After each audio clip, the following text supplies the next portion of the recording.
Chiara Vercesi, welcome to the Society of the Sacred Pixel. I'm going to hand it over to you. Hi. Ciao, everyone. Thanks for having me here today. And thank you, Steve, for inviting me. I'm Chiara Vercesi, and I am an illustrator. Let me see. Okay. I specialize in editorial and advertising illustration with a strong focus on science and health-related topics. This means that you'll most likely find my work in scientific magazines like Scientific American, Science Magazine, BBC Science Focus, Nature, The Lancet, things like that. And that's what I do today, but it took me quite a few detours to get there. It was anything but linear. And I started painting when I was 8, and that means that I knew very early on what I wanted to do in life, but the how of it all took me a long while to figure out. And I promise I didn't join a cult. I'm dressed like that in white because the day of my first exhibition was coincidentally also the day of my first communion. So that was the reason why, but I promised nothing weird was going on. And so before becoming an illustrator, before becoming a full-time illustrator, I cleaned houses, worked in a bookshop, illustrated for games and board games, worked as an art director, UI designer, and a teacher. So I lived many creative lives, and now I finally have the career I wanted. So since this talk is called Building Your Illustration Career, I would like to share some insights on what I did right and what I did wrong, most of the times actually, in building my own. And I compiled a list of things that after 20 years in the field, I think are necessary to build one. And first of all, I would like to start by defining what success looks like, because this is something absolutely subjective. Success is not a universal criteria. It looks different from person to person and at the different stages in life. And this is less trivial than one might think, okay? Because we all have an image in mind, we all have a picture in mind when we think about success, but we rarely stop to write down what success it's actually, what really means. And the risk in not doing so is, first of all, to never be able to measure your progress and to see where you're going, to adjust the path according to feedback, and also to recognize when you actually got there, which is fairly important. So when I set off, my definition of success was living off of my freelance activity alone as an illustrator, because as I was saying, this was very important for me because as I was saying, I did many different things before this and before being able to sustain myself only with this. So being able to live off of my freelance career alone was really important for me. I wanted to work with some very specific clients, so I chased them. And I wanted to get the respect and recognition of the people I admired the most in the field. So when I ticked all those boxes, then I moved the goalposts further ahead. And the thing is that this was my definition of success, and yours might be completely different, but I invite you, before setting off of whatever endeavor, whatever career, to just think about what you would like to achieve first and set your basic criteria. And once you defined, we are talking illustration right now, so once you defined your illustration career goals, you'll see that regardless of the specifics, most likely you will need these things: a clear focus, technical skills, an initial investment, and some good marketing. Now, what do I mean by clear focus? Decide what kind of illustrator you would like to be. Because unfortunately, just saying I want to draw for a living is the best recipe to never ending up doing so. And I know because I've been there. So, and it took me a long while to get out from that mindset. Compared to design, where being a jack of all trades is often considered an asset for many companies, the illustration world is a lot more focused on style, authorship, and personal voice. And the truth is that you will be commissioned for the work that you put out there. And art directors couldn't care less if you think you are able to draw something else entirely from what you've put in your portfolio. If it's not out there, unfortunately, it doesn't exist. And so having a signature visual style and an area of expertise will help your career immensely, because when we are thinking of illustration, our directors want to work with specialists rather than generalists. And you will see that when you stop trying to please everyone, you'll finally connect with the people that are really interested in what you're doing, really interested in your work, and really interested in paying for it as well, which always important. So for me, that was science and health. And when I finally stopped trying to do everything, but I focused on one thing only, I found my way. And the work that you're seeing right now is work that it's all published work done for Scientific American, The Lancet, Nature. My name is known in scientific circles, and these clients keep bread and butter consistently on the table. They keep coming back, and this is what keeps my career going. Then you need technical skills, and this unfortunately is not talked about enough, because a lot of people right now are focusing on how to market yourself and less on fundamentals. While fundamentals are exactly what they are, absolutely fundamental, absolutely necessary, because no amount of latest software, AI, ready-made, on-demand assets can never make up for the lack of basic skills. So if you are a designer, learn the elements of typography. Don't just rely on presets. If you learn composition also on paper, and then learn how things will work in reality, so that you won't be the one delivering a 5 pages PDF for a mass production, for a print mass production. If you want to be an illustrator, learn lighting, color theory, anatomy, perspective. Learn the rules so you can break them effectively.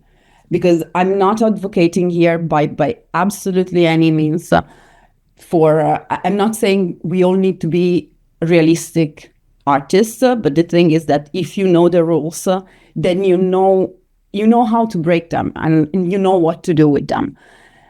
And the thing is that even with AI right now, it's true that the output is at everybody's reach, but you can't automate a process you know nothing about. Because even if you're the best prompt writer, if you do not know how to check the work that AI has done for you, then you will always be at the mercy of something else. And this does not mean that you cannot work professionally until you're Caravaggio, by any means, but it means you should keep learning and honing your skill throughout your career. If you think you're done when art school is over, sorely mistaken. I'm here, I'm giving talks, I'm 20 years in my career, and I'm still consistently enrolled in new courses and learning new things. And this is especially relevant if you are a freelancer, if you want to be a freelancer. And for better or worse, being an illustrator in 90% of the cases means being a freelancer, because there are not so many openings and so many positions as a hired illustrator, as a permanent illustrator, okay, in a company. And what I was saying, that with the latest developments in generative AI, and companies will soon stop buying outputs and start buying process and behind the scenes. And human-made creations will be some sort of a status symbol, so sort of a statement saying, hey, we could afford to pay a real person to do this. For for many different reasons, spanning from ethics to luxury to simply a flex. But this is already happening. In my work, I keep receiving right now requests for process shots, for small interviews, to something that proves that there was a person behind the actual, that there was a real person behind the actual thing. And that's why I'm saying learn your fundamentals, learn how to sketch, learn on pencil and paper before moving to digital, because fundamentals never go out of fashion and are never and they're not dependent on an ever-changing technology. Then this is an important one. You need an investment, and please hear me out when I'm calling it an investment, and I'm not talking about money, because I really, really want to dispel the notion that art is a rich kid's sport, because it is not. It's possible to have a career as an artist, even if you're not a trust fund, even if you're not coming from money, okay? I come from a very normal family. My mom is a homemaker. My dad was the sole income earner. And I put myself through art school, working in the bookshop, and having a scholarship for half the tuition fee of my university. So I know that I'm Italian, and in Italy schools are public, and even the private ones, even the tuition fee for the private ones doesn't even come close to the US tuition fees. So I know that our situations may be different in this particular case, but that's why I'm talking about an investment, because if investing money is not an option, know that it's absolutely possible to be a self-taught artist and to do things on your own, but you will have to invest a whole lot of time. It's going to require you a whole lot of self-discipline, but there is plenty of free or low budget resources out there to better your skills, to better your craft, to learn how to market yourself. I listed a few in this slide and in the previous one. If you're interested to know more, you can hit me up later. You can ask me, and I can share links. Same goes for promotion and marketing. I mean, if you have enough money to pay for a social media manager, to pay for an agency that does this for you, good on you. It's wonderful. But if, like me, you don't, it's a lot of legwork, and I don't want to sugarcoat it. There will be probably nights, weekends, holidays. You will, at the beginning, you will need to build your portfolio, your clients list, your social presence. Things will be slow and at the beginning, and the rewards will not be amazing. Okay. When you're just starting out, a lot of emails will go unanswered, and a lot of fields will be disappointing. But it's the beginning. Things will get better and things will improve. That's why I'm calling it an investment, because if you're doing things the right way, in the long run, it's gonna pay out. To me, it took 10 years. And it's not that in these 10 years I was just staying home waiting for things to happen. I did a lot of other things in the meantime. So there's that. But for me, it took 10 years to finally get to the career I wanted. I know people for whom it took 3 years, 5 years, people who took 20 years to get where they wanted to be. So then, as I was saying, there's no right or wrong, and there's no one size fits all. Then, marketing. This is kind of a pain point because I know that for whoever wants to be an illustrator, I mean, we would all love to just be at home and sit and draw all day and get paid for it. But the truth is that marketing is gonna take up a lot of your time, especially when you're starting out, and even in the long run, it's something that it's never over because you need to let people know what you're doing. You need to let people know that you exist and that you are working as an illustrator. And you need to constantly be on people's mind. Okay, you need to make sure that they don't forget you. And there are ways to automate things and to use technology to drastically reduce the amount of work dedicated to the amount of time dedicated to these tasks. But it will still require an effort on your side, and there is no magic button or 10-minute solution, and whoever is trying to tell you otherwise is screwing with you. So please don't fall for scams. This is really important because there are so many going around. And also, I would like to share a thought because marketing can take many different forms, from the more obvious one about social media, but there is still print promotions, mail clubs, in-person networking events, community meetups like the one we are having right now, conferences. There is something out there for everyone, introvert, extrovert, for every sort of pocket. You just need to pick your way and commit to it. What worked for me? I'm very, very clumsy online. That's why I do better with LinkedIn than with Instagram. I'm really goofy, really boomer like. Okay, on social media, that's just it just doesn't work for me. But I'm a sociable person. I enjoy hanging out with people. So for me, in-person events and community was actually what worked a lot better than endless commenting on Instagram because I never know what to say. And so what I do is on the low budget. I reach out to my community and look for events in the areas and in the area where I live. I live in Amsterdam, and then I save up every year to make sure I can travel to at least one major event. I usually come often to New York City, Lake. I was often at the Society of Illustrators or American Illustration Party. So I try usually to come to New York once a year because my clients are there and a lot of colleagues are there. So I usually spend a few days.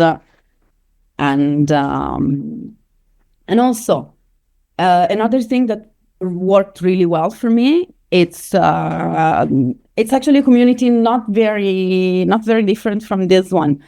I have a community with a friend of mine. We built one. It's called Illuminate for creative professionals in the science, health, and tech environment.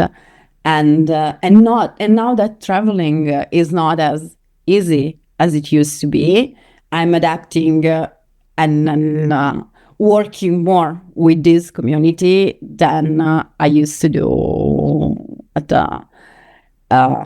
traveling outside of Europe or coming to the US. So, and last, but surely not least, there is something, because I really want to be honest about it, you need a bit of luck. And no amount of careful planning will ever be a match for a random lucky break. But while you can't predict or control when luck is going to come knocking, you first need to make sure to let her know that you're looking for her and to be there when she comes. My lucky break, an example. Mine arrived in 2020 when I submitted this project that you see here for the World Illustration Awards. I never submitted for awards before, never tried. And this project didn't win any medal or any recognition. It was only shortlisted, But that year in the jury, there was one of the editors for The Lancet that saw my work, invited me to pitch for The Lancet Infectious Diseases that year. I won the pitch, so I won a contract for 12 covers, got into the Lancet roster, and got invited for 2 more pitches, 2 years, then for 2 years consecutively after that, and won them. So in total, one submission created a series of events for which then I have 36 covers. And so you cannot exactly predict when luck is going to strike, but be sure you're going to be there if it does. So now, all of these things that I just listed, all true regardless of what kind of illustrator you decide to be. Because the truth is that there is always a market. There is a market for everything and everyone. You just need to connect with the right people. And the field is absolutely not dead, still alive, if not exactly if not exactly kicking, surely still alive. And there is always room for good artists who know how to market their work. And I hope this was still an optimistic, although very realistic and honest take on illustration if you're thinking about pursuing this career. And well, thank you so very much for having me. I tried to condense as much as I could in 15 minutes. But please feel free to ask me any question to get in touch. Thank you. Thank you, Chiara. That was awesome. I love your work. It's so impressive. I have some questions, but if we could just, feel free to queue up some questions in the chat, and I'll call on you. So here's my first question. You mentioned, of course, getting into science and illustration, science and health illustration. But how did you? Was it a conscious choice? Did you feel your style lent itself to that, or some other circumstance? It's something I was always. I was really interested in science, and when I decided to pursue, I started painting very early in my life because I started painting when I was 8, right? And I always pursued an artistic education throughout. But at some point, one of my biggest doubts was, should I enroll into chemistry? Because I was always very fascinated by science in general. I'm a nerd. Let me come out. Let me say it. Well, you have a whole group of other people that you meet with that are in the same category, so you're not alone. All right, cool. Who's got a question? Jump on in. Well, I don't have a question, but I just love that one magazine cover you did with the pill, the figure pulling the one from underneath up. That was awesome. I really like that. Thank you. A lot of times people might receive some kind of recognition award, but what I see is a lot of times they're required to kind of promote their receipt of that recognition, and the work maybe comes more from their own promotion. But it sounds like you got work just directly from receiving that award. Is that accurate? Yes. Actually, from not receiving it, because I was only shortlisted that year. That's what I'm saying. That's why I put that particular episode when I was talking about luck. Okay. Because you can see who's in the jury. You can always see when you submit for awards who's going to be in the jury.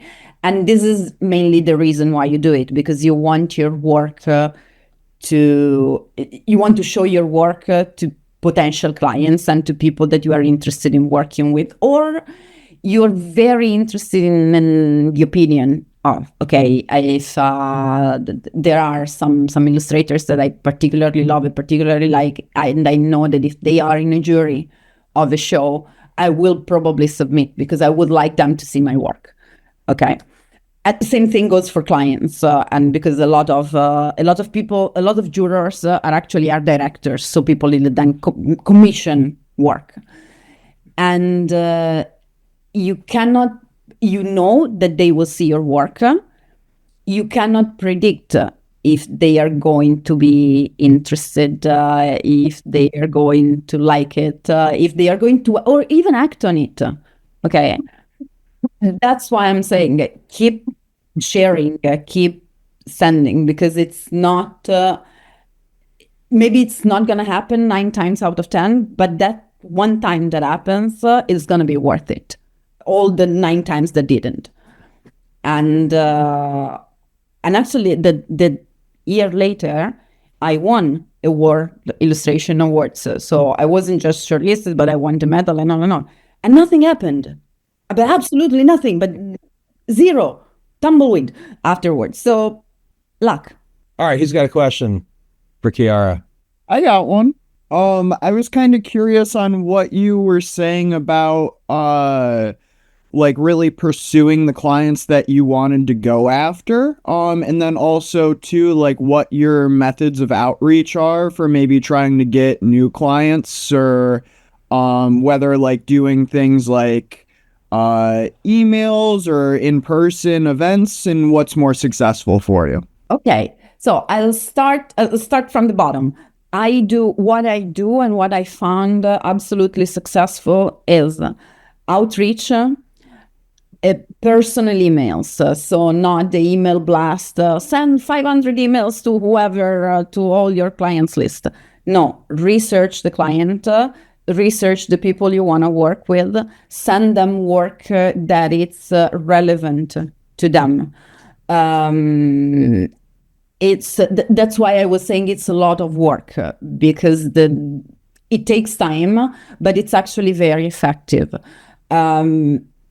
Always in the spirit of transparency, last year I had some dry patches, okay, some moments in which clients were not simply, exactly, gasp. Oh my God, exactly. My Maggie's Meat moment with my cup of tea. How that happened. Okay, so, but what I did was getting down to emailing, prepare different one-pagers for the different clients that I was reaching out to, knocked on the door of my previous clients, but sending them a personal message with a personal invitation, saying, hey, this is work. I did this new. What about we do something new together? And that really worked. Out of 80 emails, I got about 60 replies and about 20 projects going. So yeah, that's pretty solid. That's that worked. In-person events. There's nothing, I know that it's expensive because I mean, I save during the year to come to New York, okay? So it is expensive, but good thing you are in New York. So lot of doors to knock on over there. It's a little expensive, or it can be expensive if you need to travel, but if you don't, even better. But there's nothing like connecting with someone in person and having a coffee with someone in person to be remembered. And I know it's not for everyone, because for introverts, this is the worst nightmare. But I do fairly well in in-person meetings, so that for me works. And then how to chase your dream clients? Research them. So see what they are publishing. Ask yourself why they are your dream clients. And based on that answer, you will have something to say to them about why you would be their dream collaborators. I wanted to work with the National Geographic for the longest time. When I reached out to them, I showed them why. Okay, I'm very interested in nature, but not just in nature, but also in people, in traveling. I showed them pictures and not just my illustration work, but also the way I was thinking about my illustration work and they would why they would want to work with me rather than with somebody else. No, I appreciate that insight because honestly, I was a little bit worried. Like, I'm literally about to like start like cold emailing to just like you said, like companies that you want to work for have looked up to, like just shoot them like, hey, I love you guys. Like, I'll do anything. Like, I mean, the fangirling approach is wonderful. It is always appreciated, but sometimes it just stays there. It just stops at the fun moment. But if you want to give them a reason to want to work with you, you are very passionate about their product, or whatever that is. Why? And that why will give you hints to build your cover letter or your email one. All right. Thank you, Blake. Thank you, Chiara. One question from me. How did you get your agent rep? And do you have any other agents? Because I know sometimes illustrators are represented by multiple entities, and especially in different regions. Yep, I have two.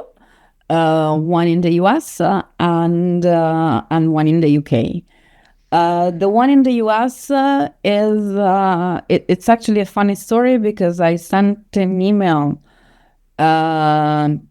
back in 2015 because I was looking for representation and I sent different emails and didn't hear back from anyone.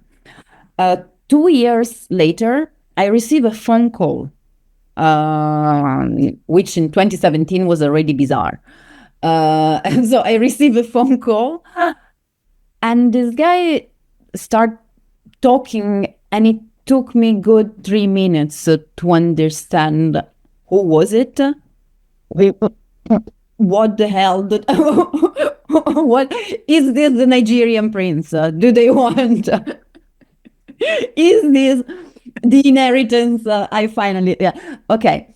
So basically, they kept my contact in their database, and they kept an eye on my work. They kept an eye out on my work for 2 years.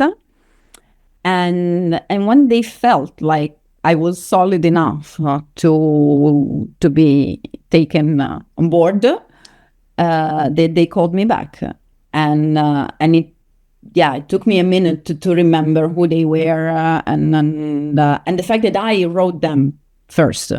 And so while the second one I just signed a contract with them. It's very, very recent in the UK. And I'm working with Rapart in the US since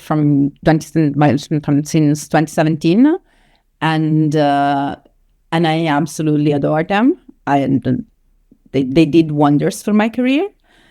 Right now, I just signed also with this representative in the UK, and we met through the group, through the community I'm running with Illuminate.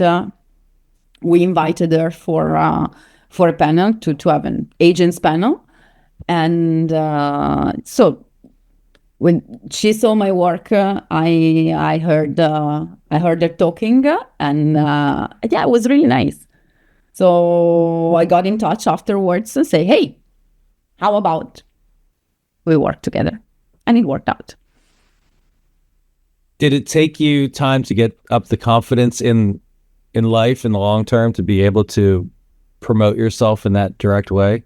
Oh, absolutely, yes.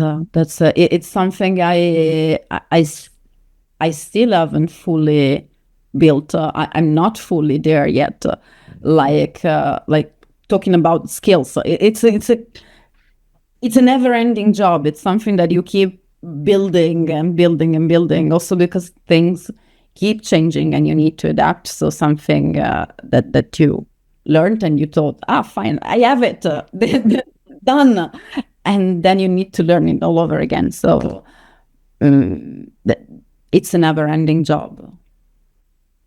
Yeah. It's going slightly better compared with the start. I started submitting things to award. I started working in 2007.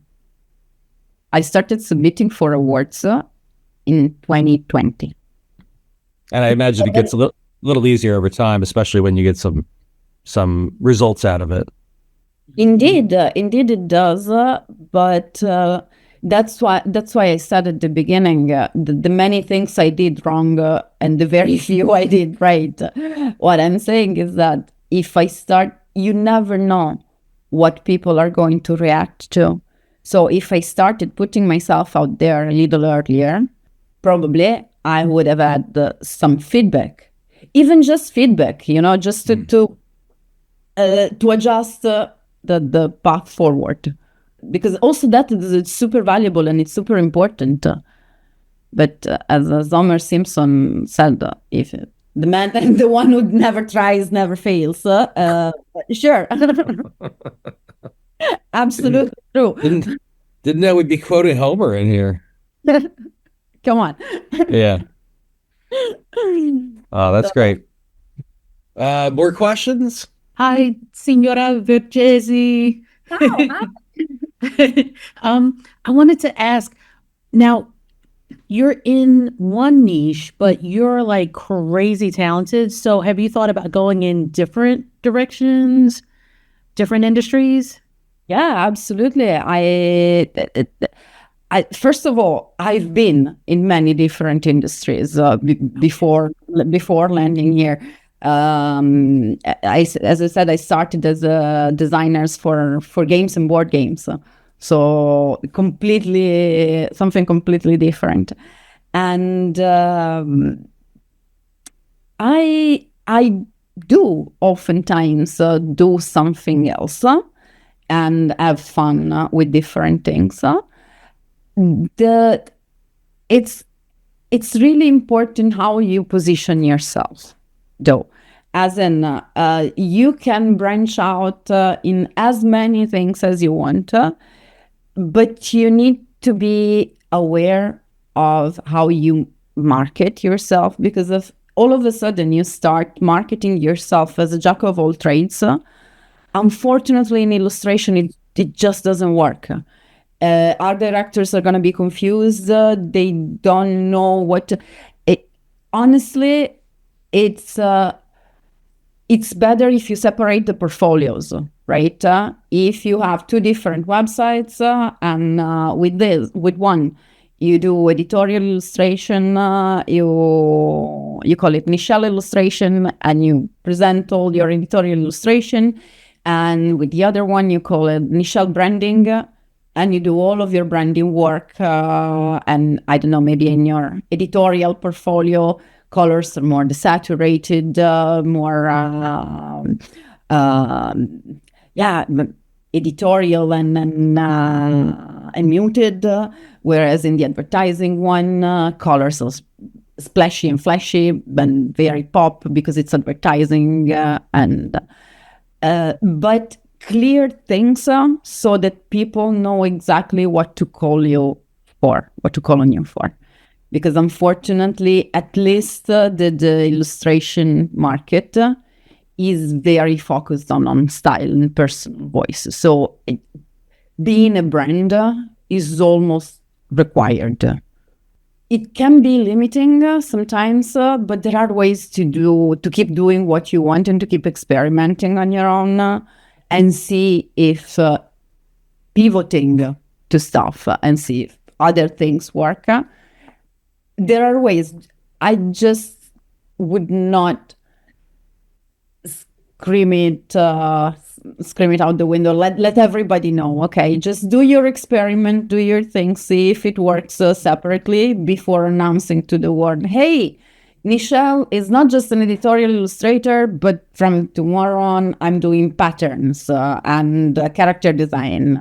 And that's good to know, because my website, it has like 3 different things on it. It has a little bit of like visual, like video, but it also has like case studies because I wanted to show that I can actually do research and actually work with data on different businesses and industries. So it's kind of a hodgepodge of different things, and I wasn't really sure if I should be putting everything on there to show that I'm well-rounded, or if I should break it up into different pieces entirely. I have photography, I have, illustrations. I have a little bit of everything on there. So, okay. Is there a way that you can connect these things? Let's say a single project, a single website, even if it's only a mock-up, where you can show absolutely your pictures, your copywriting skills, your marketing skill within a single product, so that you can present one case study, but with all your capabilities in it.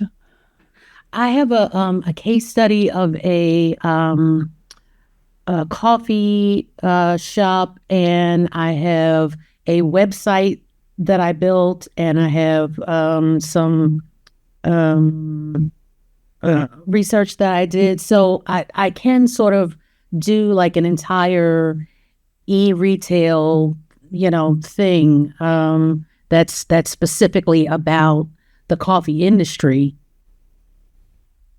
For instance, this is a wonderful way to present it. I would try to put together all of your skills to show that they are not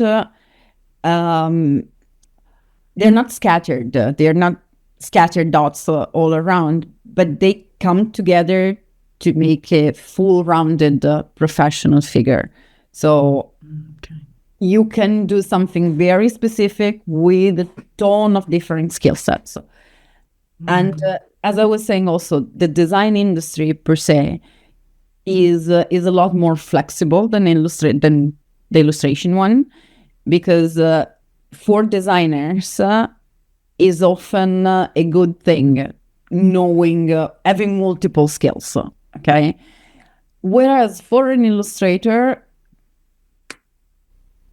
the narrower is your focus, the more you're known. If you think about artists like James Jean, he has such a peculiar style, such a peculiar way of doing things, and his way, his aesthetic, is not suitable for everyone.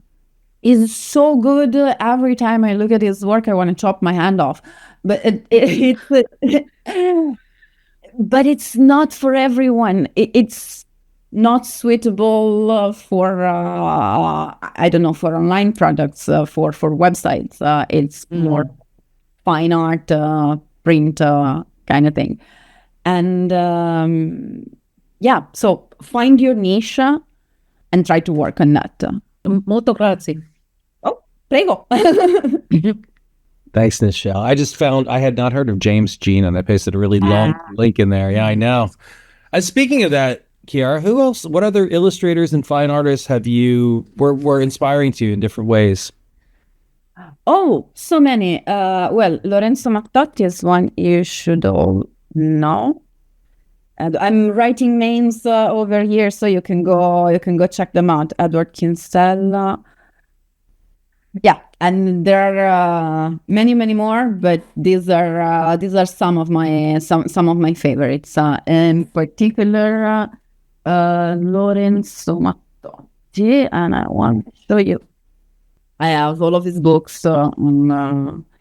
He was an architect turned illustrator, turned artist, turned comic artist.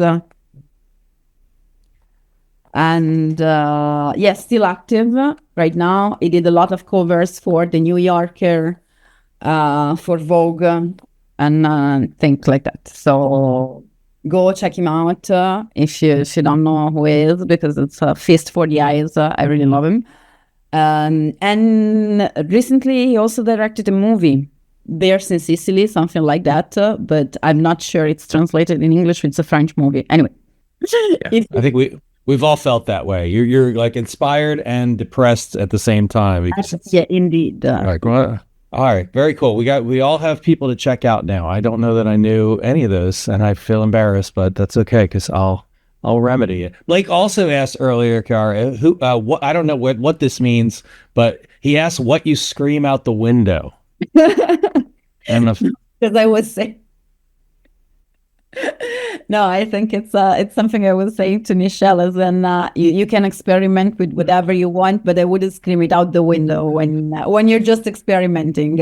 And so yeah, I think. I missed the connection. All right, well that was good. Well, we haven't talked about money at all, so except for indirectly. But can we talk a little bit about money? How you come up with fees? I guess your agents get a percentage. Just if you can give like kind of an overview of that, how it works, and also how you deal with those like irregular payments, those downtimes. You already explained to us how you made something happen there, but like planning for that. How does that work? So, planning for that, I'm very risk averse. Despite the fact that I'm a freelancer, I like to have I like to know that I will be able to pay my mortgage the next month. I don't like living on the edge in that sense. So the thing is, when you're starting out, if you're not sure that your freelance business is solid enough, make sure you have a second income. That's when I was saying investment. Investment, because if you don't have the money, it's going to require a lot of effort, meaning you're going to have a day job and you're going to build a second career on the side. For when I was saying I was an art director for 4 years and a half, I had a part-time job in a digital agency that was providing a fixed income, bread and butter, and I was working and I was keep building my illustration career on the side, meaning that for 4 years and a half, I worked 7 days a week,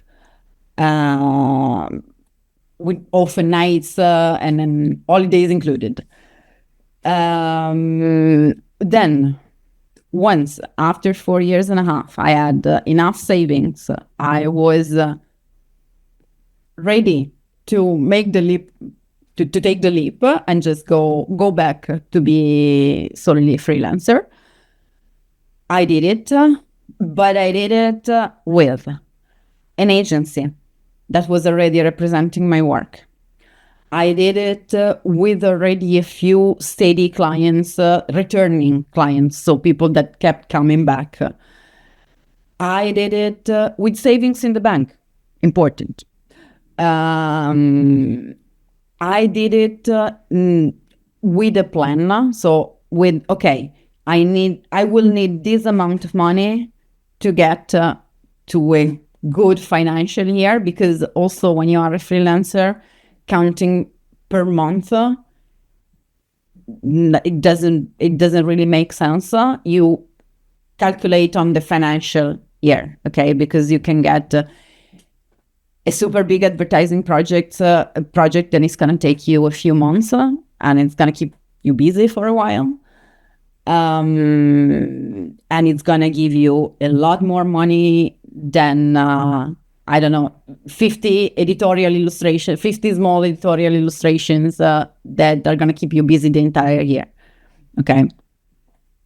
So you calculate money on a yearly basis rather than a monthly basis. And you need to make sure to have some savings when you're starting out only as a freelancer, or another job to fall back on. That's because the reality of freelance business is that it is inconsistent. So there will be dry patches. There will be moments of super work when you think, okay, I need someone else. I need to hire someone else. That happened to me as well. And that it is in terms of planning. So how to get started. Consider that the fee for an illustration is almost never only the fee for your working hours, but there are publication rights on top of it. And the broader these rights are, the higher your fee is going to be. Meaning, One-time editorial use is the very basic usage you can give to someone. Okay, it usually lasts for no more than 3 months, no more than 19 days, and it's a one-time use. That's it.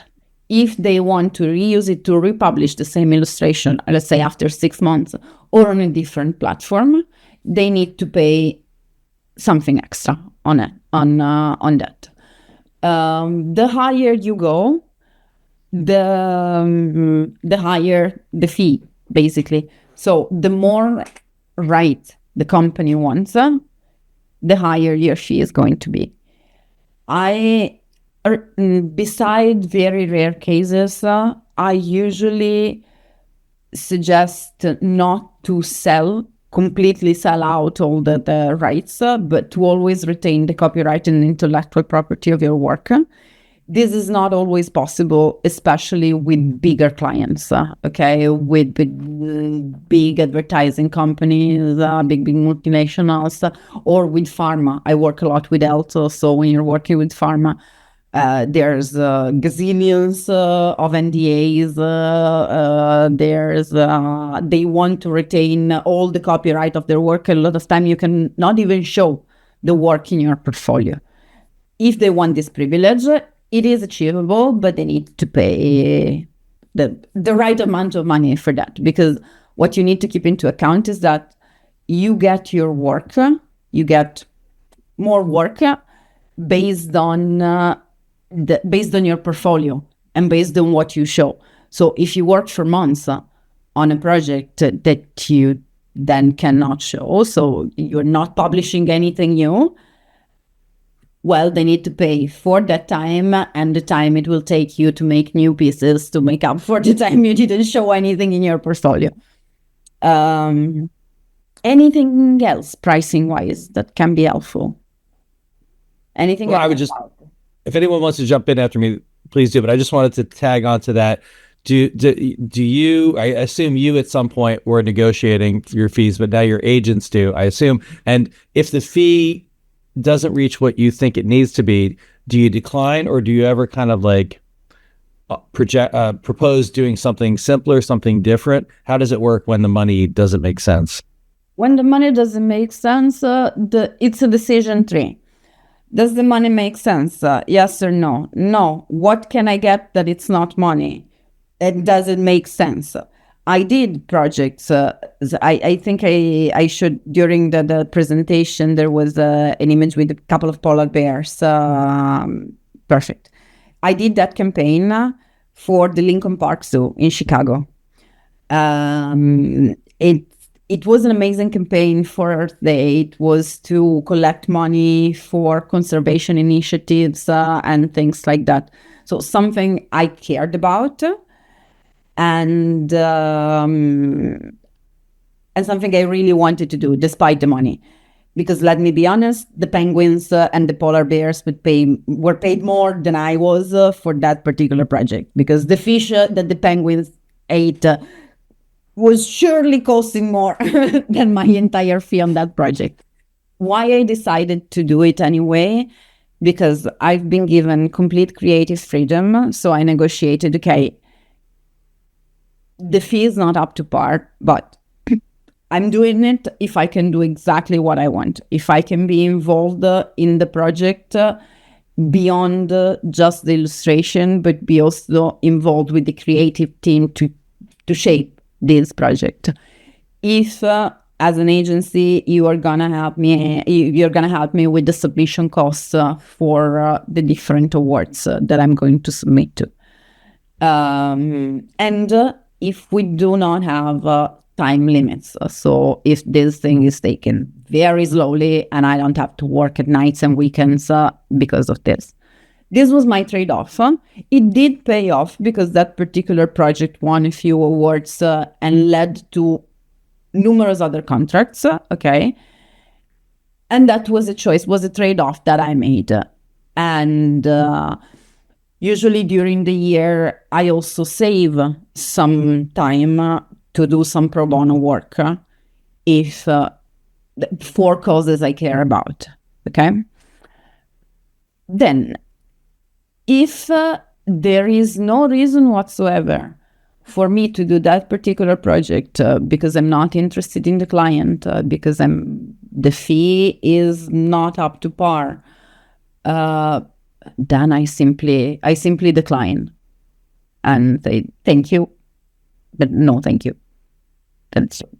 And if you don't want to close the door completely because you never know what can happen in the future, there are thousands of polite ways to say, hey, listen, I'm sorry, I do not have time. Or at this time, I cannot make it work with all my other engagements, with all my other commissions, or whatever that is. You don't need to be super, you can be, if you want to do some educational work, is always welcome. The community will thank you forever. And I try to do that when they come up with very ridiculous fees. So when they come up with something that it's not dignified, say, listen, you're working with people. If this is the budget you have, well, ask ChatGPT and see what works for you. That happened as well. So there's a vast range of possibilities. I've had those conversations with people. Sometimes you take the hit. They need to know. Somebody needs to tell them this isn't reasonable, and stop asking people to do this. It's not enough money. Your toilet paper fee is probably more than what you're offering me. If you ever, exactly. And if you really want to work if you really want to contribute to a cause, there's plenty of philanthropic associations, of charities, of grassroots group where you can really make a difference. Okay, go ask your neighborhood association if they need flyers, if they need illustration, if they need a nice poster. I'm sure that they cannot actually pay you, and that's fair. That's okay. But then if you need to do something for free, don't do it for cheap people. Do it for people that really need it. I'm going to jump in, but if you have more, don't think that we're going to run out of time, unless Chiara tells us to. We didn't talk about your actual technique and your style. So a couple questions on that for me. How did you settle on your style? What path did that take? And you and I privately talked about your actual technique a little bit, but if you could talk about how you work specifically, that would be helpful. So first of all, you never settle. It's your style. It's something that keeps evolving with you, keeps changing with you, because the moment you really settle is the moment also things stop being fun. Okay, that's it. A nice thing about being an illustrator is the possibility of consistent evolution that needs to feel like an evolution and not a complete 180 every time you try something new and you try something different, because otherwise that continuity and that consistency gets lost. I started from realism, and I started, as I was saying, I started painting when I was 8 in the most classical way possible.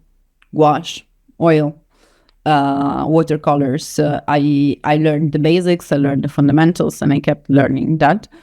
And at some point, it kind of becomes natural if you keep working realistically for a long while, that realism stops being super interesting, and then what you're looking for is a different synthesis, is a different aesthetic. It's an interpretation of reality rather than a simple copy. But that happens with time, and it grows with your taste, while your taste also grows different. And as I was saying, I don't think I'm there yet. I keep evolving, I keep changing, and especially in the past couple of years, I went back a lot to traditional materials and painting traditionally and drawing traditionally, sketching traditionally, because as I was saying, I think people will buy process more and more, and the more AI things came out, the more I felt the need to run in the opposite direction. And I hope I'm right. I don't have the crystal ball to say what's going to be in 10 years from now, but I hope I'm right. And yeah. So this in terms of style. I still work as I was saying, mix of digital and traditional. I still work a lot digitally as well. When I work digitally, I work with the mix of Procreate, Photoshop, Illustrator. Depends on what I need to do and what the specific project needs. Do you ever, Isaiah, I'll come to you in 1 second, I promise. But based on that, I was going to ask, do you ever sell your originals, and do you ever do any work, for yourself or for galleries or, non-commercial work? Absolutely, yes. Absolutely. Non-commercial work, the work I do for myself all the time, literally all the time. I'm honestly, I know it sounds weird, but I'm honestly getting paid to do something I always did for free. I'm drawing is my passion. I grew up with that, and I grew up knowing this is what I want to do. And as I was at the house, and the specifics of it were very blurred for a long time. But the what was always super clear. I love doing that. It's pure passion for what I do. It's I couldn't be happier, to be honest, to be an illustrator. That's the reason. That's what slowed down my career so much at the beginning. What I was saying when just saying I really wanted to draw for a living, and it doesn't matter what. It's what slowed me down so much, because I was trying to please everyone. I was scrambling to make ends meet, to let everyone know that I could be everyone's cup of tea. That's never going to happen. You're never going to be everyone's cup of tea. So pick the people you want to work with, pick the things that are going to make you happy, and for sure you're going to connect with somebody else, because you're not the only one that likes that particular thing, that likes that. As I was saying, I'm a nerd, and I'm not the only one. I found that there's a vast universe of nerds out there I can connect with. So for sure. All right, let's end with one more question. Chiara, what are there any clients, any type of clients, industries, or anything else that you haven't worked with yet that you'd like to work with in the future? Yes, it's actually what I'm trying to do right now with my British agent. I'm an avid reader. I love books. And for one reason or another, I do not have a single book cover, a fiction book cover in my portfolio. This is not acceptable. And I'm gonna. I decided that 2026 is the year I'm gonna change that, because it's just not.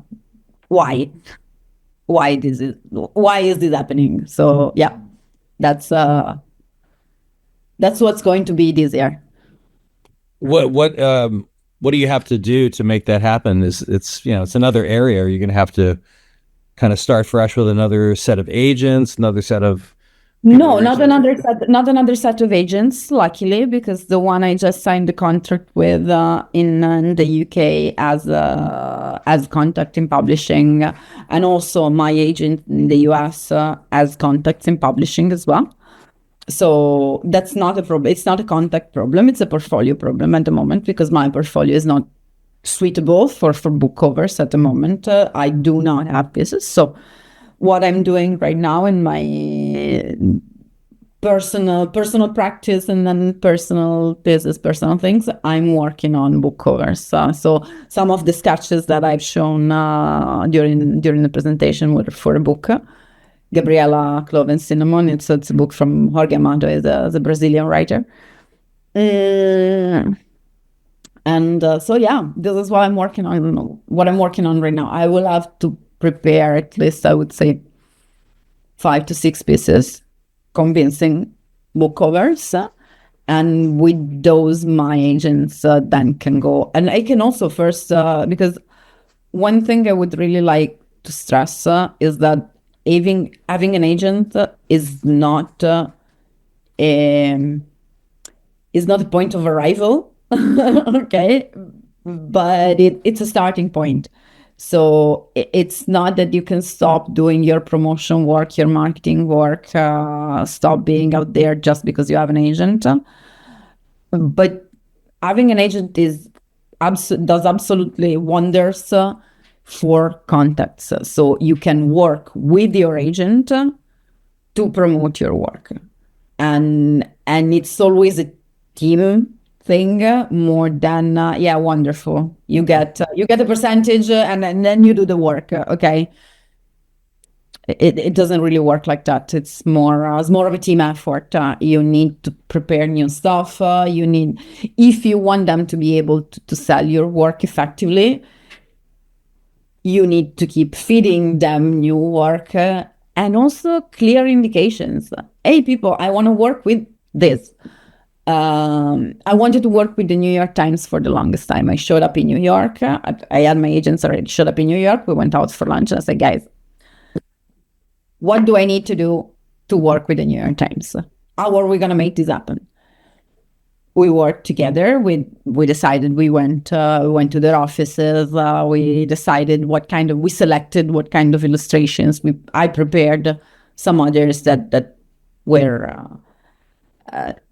effectively interesting for them.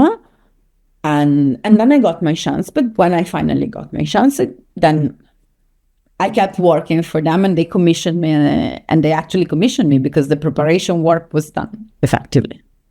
That's great to hear. That worked out. Yeah.